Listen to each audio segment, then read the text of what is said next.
Welcome back to Passive Income Pilots, everyone. Tait Duryea here with Ryan Gibson. How you doing, Ryan? Studio's looking good. It's looking great. I'm in Seattle in the studio, and it's nice. Actually, our chairs in the studio here are actually airline seats that we got from a real airplane. That's right. I don't know if we've ever mentioned that on the show. We haven't. Yeah, we haven't. They're pretty cool. I'm not going to tell you what airplane they're from though, because everyone's going to think, "Oh, wow, is it like Mad Dog or I something?" remember when you were upset at your employee that chose the aircraft. Oh, it's fine. It's kind of cool. Yeah, but they're CRJ seats. So hats off to the CRJ. It's so funny. I think it was like a CRJ 900 at least, or maybe a 700. I'm not sure, but That's good. That's either good. way, they're kind of cool. They're kind of cool. They're cool. They're But cool either way. we have a cool show. We have a cool show today. That's right. Yeah. It's interesting. The airline pilots are now making more money, and the last dollars that go into their accounts are the highest taxed. And so, we're like working hard, we're making more money and we have more income. And then Diminishing returns. yeah, it's like diminishing returns, like Yeah. 37.5% Plus state. of the last dollars that you earn, right? Because it's graduated, are getting taxed at a higher tax rate. So, like, maybe what we do is we change our behavior and we start doing more passive income at the end that has a much lower tax rate, and you don't have to work for it and you don't have to pay the tax on it as bad, Yeah. right? Yeah. So, I think that's what we're talking about today. So, Yeah, and also blending in some retirement into your career before you get to 65. absolutely. Absolutely. Yeah. What do you do? Well, when we're 65, we graduate from the airlines, we're at the end of our career. We should have some hobbies and we should start thinking about those hobbies today when we're in our best years. And I think that's what we're going to talk about today as well is, what are some things you can start doing to position yourself financially to sort of not have to fly as much, not have to pay as those super high taxes, and start developing great fun hobbies to do while you're still in your best years and your kids are good ages and all these things, right? So that when you get to 65, like, you have this full life already and you just continue that on, and in retirement is really exciting. So we're going to get into that. Tate, who's our guest today? Yeah, Ryan. So today we have Brian Herriot. Herriot is a financial coach for successful entrepreneurs, people who don't have as smooth and steady of income as we do as airline pilots, and really has built an entire philosophy around time freedom versus financial freedom. And I think it's a very interesting concept. We also talk a lot about holding a huge amount of cash, a lot more cash than most people recommend. And I think it's an interesting strategy. Yeah, I think what we're going to hear a lot about is, like, how much extra cash should you have around? Where should you put it while it's sitting in you there? What types of passive income things can you invest in that are going to produce income? In which order should you buy those things? Should you buy the real estate first, the income producing stock first, things like that? And then we're also going to talk about, I know a lot of listeners are starting to do side investments or buy businesses, things like that, and kind of hear the perspective of somebody who focuses on giving financial advice to those types of people who are doing more of the Right. entrepreneurial thing. Like, Tate, I know you and Lucy's, entrepreneurial, selling real estate on the side. You're an airline pilot, but also you do some entrepreneurial stuff. So I think it's providing like a really good perspective to both sides of the equation. Let's be honest, I fly on the side. Yes, absolutely. We all do, I think. Right. And a few very important ticker symbols that I think you'll like to put in your portfolio of where to potentially store cash. So sit down, buckle up, get out your pen and paper, take some notes, and let's get into it. Welcome to Passive Income Pilots, where pilots upgrade their money. This is the definitive source for personal finance and investment tactics for aviators. We interview world-renowned experts and share these lessons with the flying community. So if you're ready for practical knowledge and insights, let's roll. Brian, thank you for joining us. Thanks for having me, Tate. Thanks for having me, Brian. Appreciate it. Brian, one thing I find so interesting about what you do is building a foundation of financial philosophy in any portfolio, right? Like, it doesn't matter what's going on in the world. I mean, we've had all kinds of like tariffs and on again, off again, and market going up, going down, and it's just been kind of all over the place. And what's so nice about your approach to this has just been steady Eddie, stay the course, have a philosophy, have a proven methodology that works. Can you kind of tell us your background and maybe why you got to that point in your career where you just have this really well-worn playbook? Yes, I can definitely do that. So, just kind of out of the gate, I'm an independent financial advisor for entrepreneur types. So, my company's Herriot Financial, but I have not been a financial guy my whole life, right? And so, I started this company because of what I've learned throughout the years, which is we need like this kind of integrated, comprehensive look at our finances. And it's not just about the investments and the money, which could be a good thing considering where things are going, these days. But let me give you a little bit of background and then we can talk about some of the individual components, if that's helpful. But I've always been a financial freedom, financial independence kind of guy coming right out of school. I you know, good college, good job, save early, all the things that you're supposed to do. And then got kind of close to financial freedom in 2020 in January. And then in February, March, got hammered. And that's where I made a mistake. And that has informed me in the years since and kind of driven everything that's happened in my career and in my personal life, everything in the last 5 years. And what had happened was I had to tell my wife in that moment of making a mistake that our, financial freedom that was going to happen next year is really more going to be like 15 or 20 years. And her reaction was quite interesting. It wasn't, oh no, it was, what are you going to retire to anyway? What are you going to do with yourself? And I had no answer to that question. And so I kind of walked away and came back like a week later after I thought about what that was. And I said, I don't know, maybe some of the same stuff, but maybe a little bit less of it. And her answer was, well, you're not really retiring then. And, you should probably figure that out. And so what I realized is that financial freedom, just having enough money saved up in my 401k and whatnot so that I could never do anything again was not really what I wanted. What I wanted was the freedom and the choice to choose what I do, and I wanted it as early as possible. And so I now call this concept time freedom.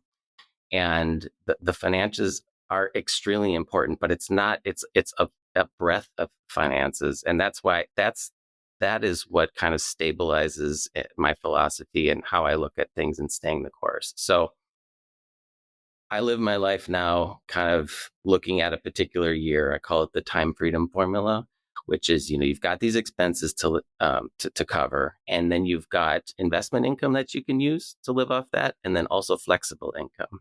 And if you can put those things together nicely in a particular year and then, project it out into the future, you can actually live a quite a good life very much sooner than most, and for longer than most, and also not be 100% reliant in retirement situation on the markets.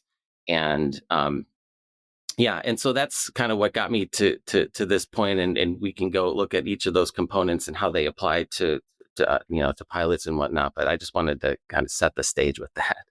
Yeah, I love this, Brian. I mean, this is, if you've ever read the book, The 4 Hour Work Week by Tim Ferriss, one of the big things the big points that he makes in that book is that, what are you working so hard to retire at 65? And then what are you going to go sit on a beach? Like, you're going to be bored stiff in 2 weeks. So the goal should be more of a lifestyle creation that blends in with work versus just trying to work as hard as you can and stuff as much money into a sack as possible and then just quit cold turkey. And I think a lot of people struggle with that. They get to 65 and it's like, oh, what's next? And people go into depression. It's tough. So I love this concept. Yeah, you need to be thinking about. Oh, I'm sorry. Go ahead, Ryan. No, as an airline pilot, what do we do when we retire at 65? What are we going to do with our lives? Right. That's what we constantly struggle with, right? What hobbies do we have? What is going to fill our cup, as they say? What are going to be the things that we do that satisfy us? And you got to start doing that now. You got to start taking the steps to get hobbies and have a life outside of flying, because flying is life. I mean, we hit the road, we're in our layovers, we're in our overnights. And I think building this kind of financial freedom to do these things and start thinking about this lifestyle now is so important to the health of Yeah, your retirement as an airline pilot after 65. absolutely. When I told my wife about, the fact that, financial freedom wouldn't come for another 15 or 20 years. And then we decided that I really just wanted, to work more flexibly. That solution happened in 3 years. So, so come up to present day, 5 years ago, I had this epiphany 4 years ago. What did we do? In line with what you're talking about, we bought our forever cabin on a pristine lake in northern Wisconsin. Lake where my wife grew up, where I vacationed as a kid. 3 years ago, we spent our first summer there. 2 years ago was the first summer that I didn't work there. And last summer, I got to see my kid learn how to water ski, which is a huge thing in our family, going back generations. And so Amazing. those are the life goals and the reasons for living that I think we can pull forward in our lives and not have to wait until 65, as long as we put the financial pieces of the puzzle together to do that. Well, let's talk about those financial pieces. So, what were you doing pre-COVID, and what was the switch? What did you start doing after COVID? Pre-COVID, I had worked up to that point, been big consulting, Accenture, ultimately took a job at UCSF Health in the San Francisco Bay Area, working on a big project there as a director, opening a new hospital. And I was, just running on all cylinders, had a young baby at home, and none of that was happening. But then, usually something crazy happens and you get a job demotion. And on the side, I had a software company that I had started in the healthcare space. Then when COVID hits, that dries up, the market crashes, everything happens. So what I did is take an independent consulting gig at a local client out here in San Francisco Bay Area, and realized that it was quite lucrative, very flexible, got rid of all the politics and administrative stuff. And I'm like, wow, this work thing could actually be pretty nice. And also I can align the projects so that they start and end at certain times. And that there was just a lot of flexibility that, that not a lot of typical corporate jobs have. And that ended up being almost the kind of the secret key to unlock the rest of the things. And so, that flexible income piece of the time freedom formula is a huge component.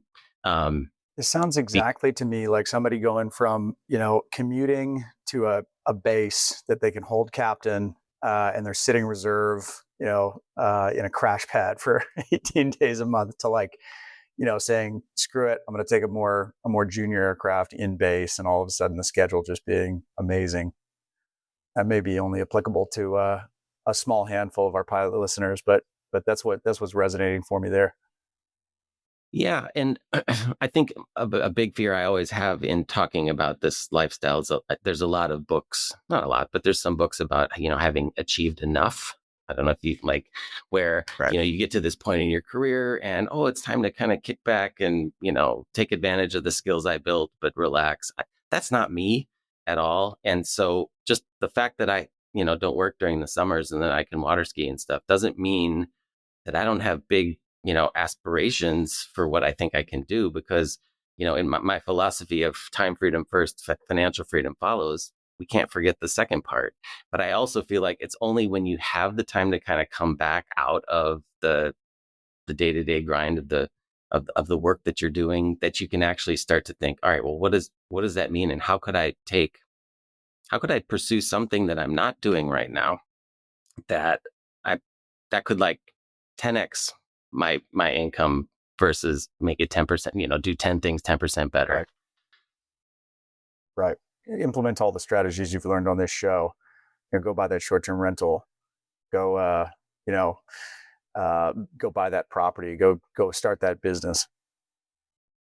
Yeah, and before the show, we talked about the importance of having cash on hand, and I know that there's a lot of things that we can talk about on this, but that was one thing that you really stressed, was the importance of cash on hand, and something that we stress as well, having that reserve, and how much is enough and how much is too much, because you don't want to have so much cash that you're missing out on investing in something that has a better return, and you don't want to have too little cash that you can't cover shortfalls and take advantage of opportunities when they come up. So how do you balance how much cash to hold on to, and how do you store it?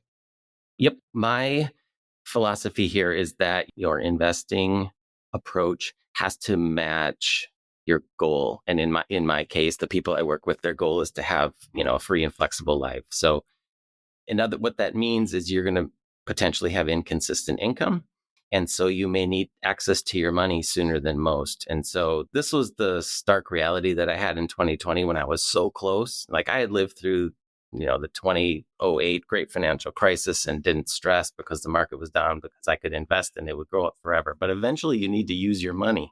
And so that's where I've, come along, and actually Morgan Housel in Psychology of Money puts out, his belief in that, he says even personally, he holds far more, cash equivalent in a money market or savings, high yield savings account than the average person does in the investing crowd that he speaks to, because, the argument they have is, oh, it's a drag on your returns. You should be fully invested in all these things. But I believe that you should have enough cash because you don't know when the markets are going to take a turn south. And maybe it's also when you have an extra 3 months off and you need to use that money to live on and maintain this free and flexible life. You don't want to have to run right back to that, position that's full time and stressing you out. So I believe in what I call a 10% cash. So I based mine on some old advice from Warren Buffett. It was in one of his letters to Berkshire Hathaway shareholders, which was, when I am dead and gone, I'm going to give my money to my heirs, and I'm going to put it in, 90% in the stock index fund and 10% in cash. Now, I think that's a starting point. Not all of us have that much money. 10% of a whole lot of money is still a lot of money. So I start there and then have what I advise a 10% cash swing. So typically your cash on hand that I would recommend would be between 10 and 30% of your overall investments. And another viewpoint that I look at it is it's nice to have between 6 months and 2 years of living expenses available in cash. It for whatever reason, because when markets are down and things are crazy, that cash is actually the most valuable asset that you own. And, it's more than just an emergency fund. Like I think cash is that much more important in kind of an overall investment strategy. Now that's if you use it, right? If you strike when there's a big market correction like there was last week with the tariffs being announced, we saw this massive nosedive in the equities markets.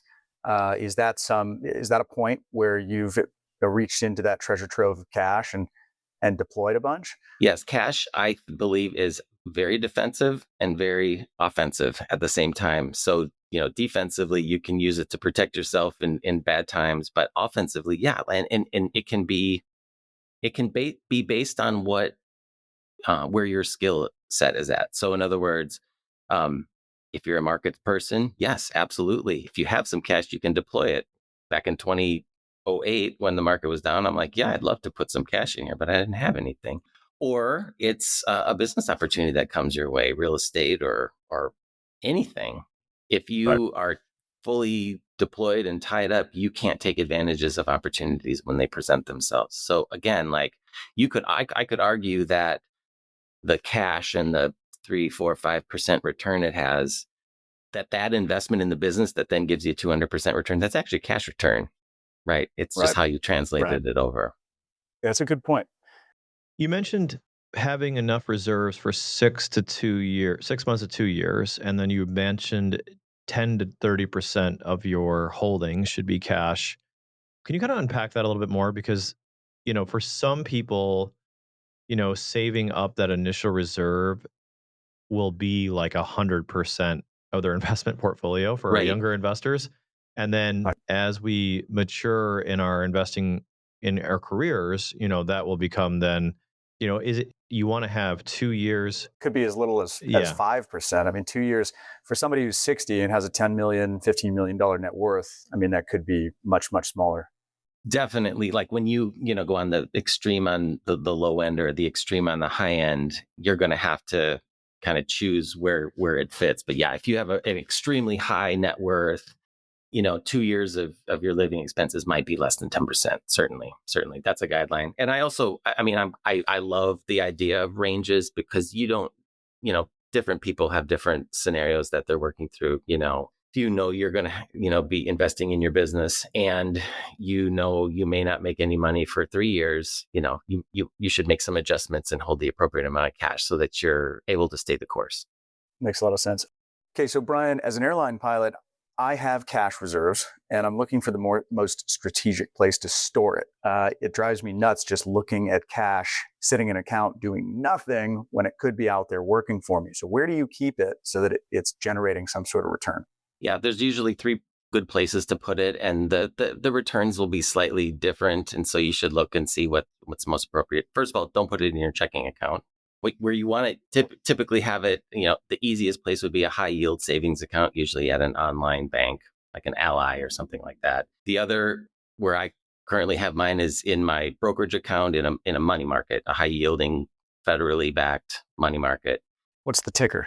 Because it's easy. It's easier to move, when you do want to deploy it when the market's down, it's right there. And then there are also, the Warren Buffett method is to buy short-term U.S. Treasury bills, but that's complicated to do.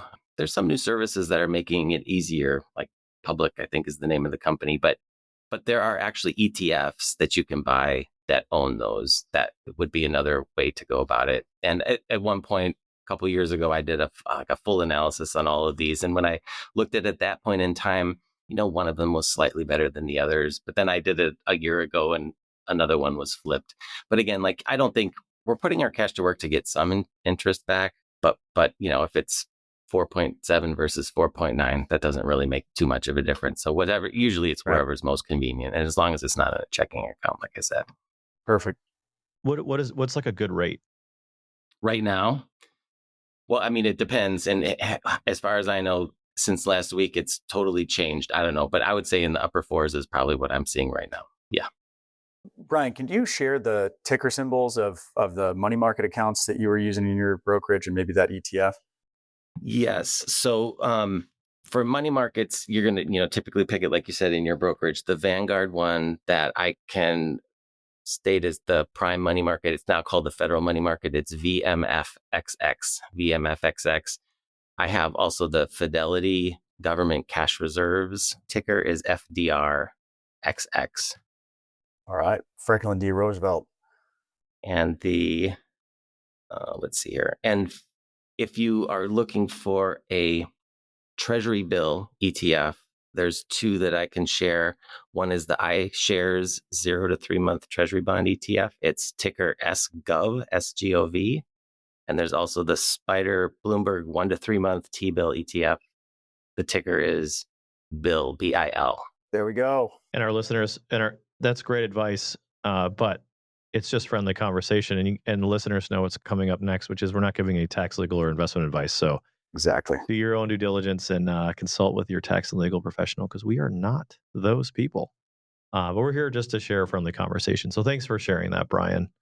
Brian, if I'm an airline pilot and, okay, I've got my cash allocation for rainy day and for allocation, what are the other buckets you're putting your money into to generate passive income so I can benefit today from income versus waiting until I retire? When it comes to passive, there's like completely passive, and then there's, some involvement. So they span the spectrum, but you're talking about things like affiliate income or royalties or licensing income or stock, dividend stock income, real estate syndications. There's a full long list, and you kind of have to map them out in terms of like what takes the least amount of my time. Absolutely. I love that, because I don't think a lot of people are looking for another job, or, they might be looking for a hobby, but definitely not another job. So what would you say are the things in that list that you talked about that are going to be the most hands off? Like, I have an extra $100,000 I'm earning a year that I'm looking for a home. I've filled up my cash reserve buckets. My employer has matched an awesome amount of retirement cash into my 401k. And I've got my spill cash from my cash balance plan. I've got my life insurance investments. I've really filled up all my buckets. I've got that extra 50, $100,000 laying around. Where am I putting that to generate passive income, maybe a monthly distribution where I'm not having to get myself another job to do it? Yeah, I think there's probably three main things. One is going to be your high dividend paying stock. Another would be real estate syndications or funds or something like that, certainly. And then the third one, which I wouldn't put, take off the, which I would also include would be some sort of passive ownership in a business. So this could be anything from, investing some money in your kid's business or utilizing the knowledge that you have within the airline industry to know that there's some new company out there that's got a really cool thing, or maybe not a new cool thing, but just a service that's great and they're looking for additional investors, and you could put your money in, give them a little advice and just collect, a passive income out of that. In Excellent. terms of prioritization, right? Because some of those things come with liquidity, meaning that, an income producing stock, I can push a button, have that money back, right? Then you have real estate syndications where you don't get the money back until the property sells or it refinances. Yep. That could take 5 to 10 years. Versus an investment in a business probably falls in that same bucket, kind of in order of priority. Kind of how would you allocate into something like that to start building up a passive income portfolio? Yeah, I think I would do it almost, in the exact order that you suggested, which is anything you put Yeah. in the stock market is, very quickly and very easily liquid. Probably real estate's second based on the deal agreement and, what the likely ownership period is. And then, the business will likely be third. Although, I mean, if you're investing I don't necessarily recommend investing in a venture startup or something like that. I'm far more interested in investing in something that's a profitable business that's generating money, and perhaps they're trying to move from the West Coast to the East Coast. And so, that, the money, the mailbox money will be coming a lot sooner than if you were, Reminds me of Toby Mathis talking about investing in your Yeah. friend's pizza shop, right? yeah, Pizza. Right. yeah, And you're passive, right? So it's passive exactly. income. Yeah. So I guess so. We talked about 10 to 30% of your money being in cash, and then you talked a little bit about maybe an index fund or investing there. How Let's break down the allocation. So beyond that 30% or 10, I'll call it 10% cash, how much of that income producing stock versus the real estate syndication versus the friend's business? Maybe that's like a question mark if you even do that or not.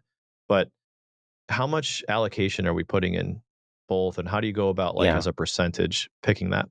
Yeah. I think of those as two separate things. So that the 10 to 30% cash is really part of your, stock investment portfolio, your 401ks and, things like that. And the income that you can withdraw, the 4%, if you use the 4% rule, that is contributing to what you're living on. But then you have that other component, which is the flexible income, which is the passive income and the flexible work. So I actually think of them separately. If you use the say you're going to take your cash allocation from 30% down to 20%, and that means you have $200,000. You take that and you put that over, and you can move it over if opportunity's good. The opportunity's good and you can get a good, income stream. That's when you would do that. If nothing is working right now, then just leave it be, you know. Speaking of it, leave it be. This has been a rocky week in the markets. You got any wisdom as a financial guy for anybody that's getting a little scared? Oh, that's a good question. One is nobody really knows what's going to happen. And so don't trust anybody that tells you that they do. That's one piece of advice. I think my second piece of advice is turn the TV off, because you're going to get, wound up. And then third is sometimes, even though it's not ideal, ideally you would have put together a strategy ahead of time so that you could survive 2 years of down markets. But if you were like I was in 2020, that I wasn't there. So it's at that point that you're like, okay, now is a good opportunity to kind of reallocate and figure out if I should have 5 to 10 to 30 or whatever percent in cash. And that just gives you the confidence to be able to stay the course, because you really don't want to sell when things are down, because this is actually kind of interesting that it's obvious when you think about it, but not many people think about day to day. And that's called the theory of loss asymmetry, which is, Yes. if you have something worth 100 and it drops to 50, you've lost 50%. What does it take to recover? It's not 50%, it's 100%. So like, to recover from a loss is at that level is twice as you have to, it's twice as hard to come back. And so the goal there is to minimize losses. So like if it drops by 5%, I think you have to go back up 6%. If it drops 25%, you have to go up 33%. But if it drops 90%, you have to gain 900% back in order to get back to even, right? And so Right. loss is just loss, and the power of cash is not talked about enough, I believe, in investing. And it's because it's not very sexy, but it is extremely important in difficult times, and it gives you opportunities to invest in those real estate, opportunities to give you income. I think it's extremely important. What would you say to the Grant Cardones of the world that say cash is trash, you shouldn't save your money, it Yeah. should always be invested? What would you say to that? I would say that you have to figure out what your goal is. If your goal is to generate maximum wealth, then I agree you should leverage up and put not only have no cash, but have negative cash, because you've taken out, leverage and loans in order to make investments. If that's your goal, that's great, right? And so I don't disagree with that at all if that's your goal. My goal, though, is to have a stress-free, time-free life of, it's not maximum wealth. It's enough wealth to do everything I want to do and have, money to give to my son when I die. I want to do all that, but it doesn't have to be $200 million, it can be 10 or 15 or 20, but I think you can still achieve great wealth, but still have the freedom. And so because of that, I look at, zero cash or negative cash in the form of debt as the opposite of freedom, because, you're signing up for future payments. It is the opposite of freedom. And so, in general, unless it's, on an asset that's, sound, unless it's good debt, I do tend to stay away from debt.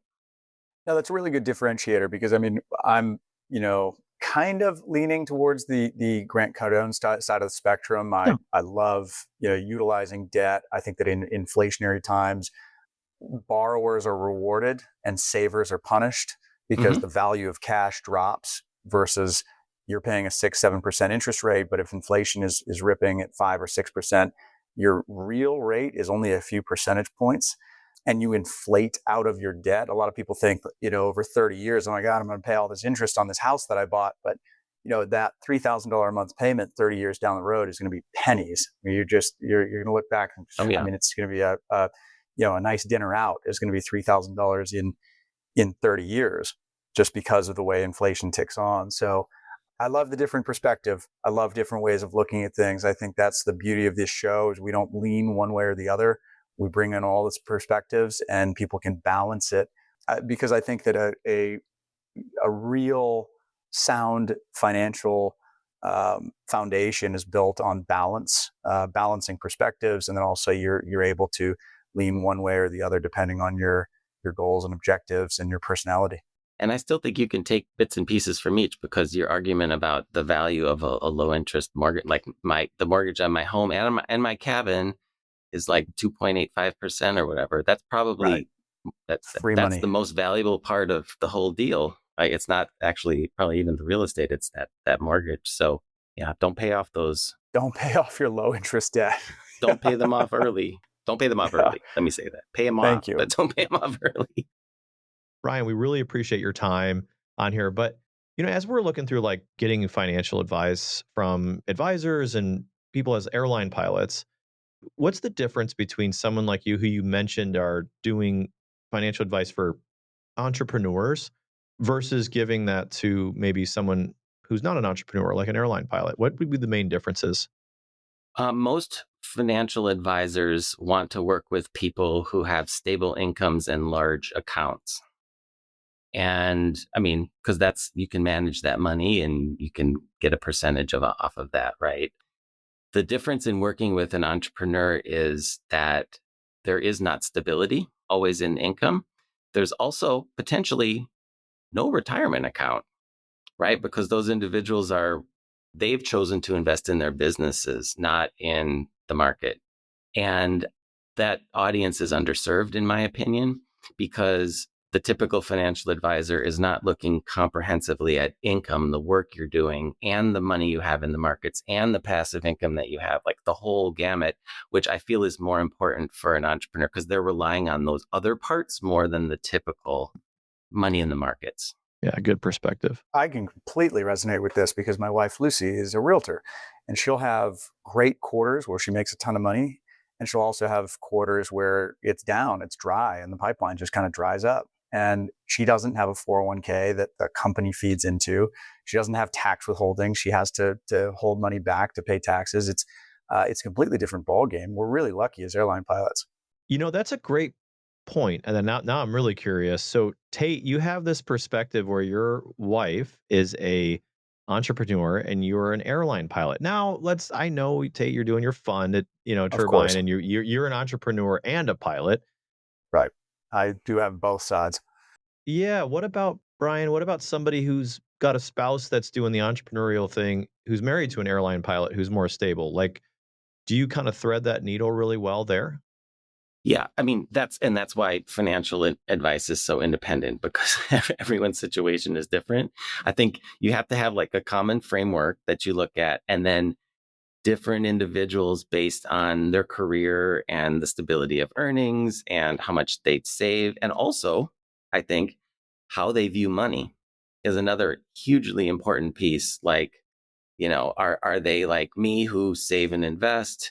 Are they like my son who's like, I'll go make more money? Like, I'm not, I'll just go make more money and that's how I'll be financially free. Like, you have to be able to incorporate all of those unique aspects of the situation to be able to then project, what's ultimately a successful plan. Yeah. And that means not just that you don't run out of money, but that you're left with whatever you want to pass on. Yeah. And I think that's important because I think there's a lot of listeners of the show who have a spouse that works in real estate sales, like Tait. And then they fly for the airlines. Their other spouse, the other better half is flying for the airlines or whatever. So it's good to have perspective about both. And I just wanted to make that point. I think is it's good to know both sides of it and kind of have somebody working with you that's clearly understood. Brian, thank you so much for your time today. How can listeners learn more about who you are, potentially get in contact with you, et cetera? Yeah, I have a free resource that I think could be helpful for, if you do have flexible income or you're interested in the time freedom philosophy. And that is an online calculator. It's at timefreedomcalculator.com. And it's 100% free. And you can, put a normal set of numbers in there. It's not overwhelming, but it's also quite powerful. And you can see quickly how moving some different levers around will actually, project and make you successful and get you all the time and financial freedom that you want. We'll definitely link to that in the show notes. I'd also like to give a shout out to Ryan for framing the better half as the airline pilot. Spoken like a true pilot. That was a word slip, and but you know what? I'm just going to go with it. We'll keep it in there. I'm just going with it. I love it. Brian, this has been fantastic. If people want to reach out to you directly, how do they get in touch? Yeah, they can check out timefreedomcalculator.com or my business website is herriotfinancial.com. We'll link to that in the show notes. Thank you so much for the wisdom. Thanks. Thanks, everybody.